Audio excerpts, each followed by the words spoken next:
Halo semuanya, perkenalkan nama saya Jovita.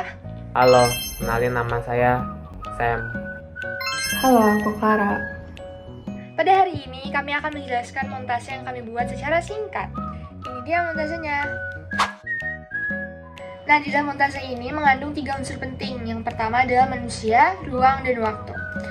Di manusianya kita mengambil 3 manusianya, yaitu Napoleon Bonaparte. Napoleon Bonaparte itu adalah jenderal sekaligus kaisar Prancis, dan ia dipuji sebagai pahlawan nasional karena ia berhasil merebut kekuasaan politik atas Prancis melalui kudeta pada tahun 1799. Sebagai kaisar, ia juga berusaha memperluas wilayah Prancis dalam sejarah dunia. Oke, yang kedua adalah Jean-Sylvain Pelly.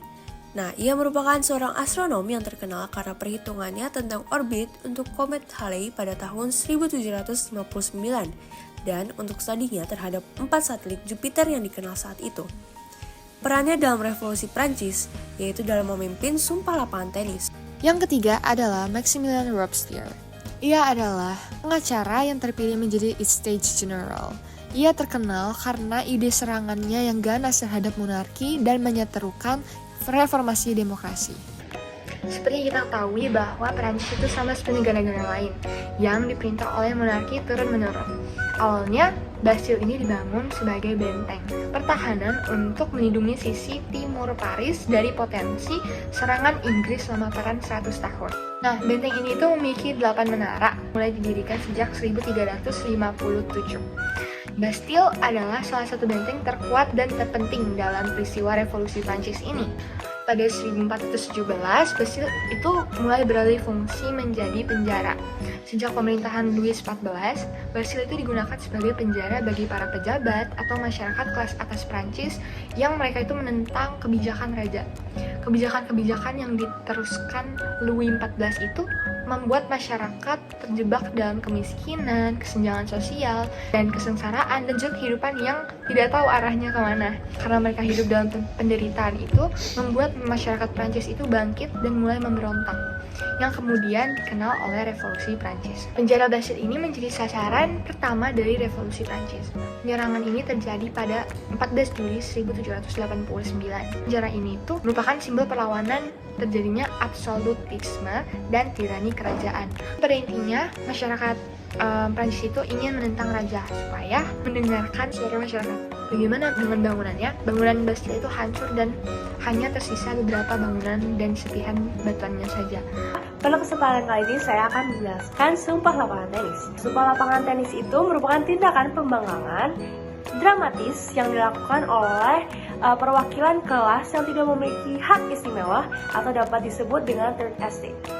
Nah, hal ini terjadi pada 20 Juni 1789. Nah, Bailey terpilih sebagai Presiden Third Estate pada tanggal 5 Mei 1789 dan memimpin proses terkenal di lapangan tenis pada 20 Juni. Nah, di mana para deputi Third Estate bersumpah untuk tidak berpisah sampai konstitusi tertulis telah ditetapkan oleh Prancis. Para deputi estate ini sadar kalau reformasi mereka akan kalah melawan Ordo yang memiliki hak istimewa seperti pendeta dan bangsawan. Nah, mereka juga punya istana loh, namanya Versailles. Nah, Versailles itu merupakan pusat kekuasaan dan perwujudan materi dari monarki absolut yang memerintah Prancis dari revolusi 1788 sampai 1799.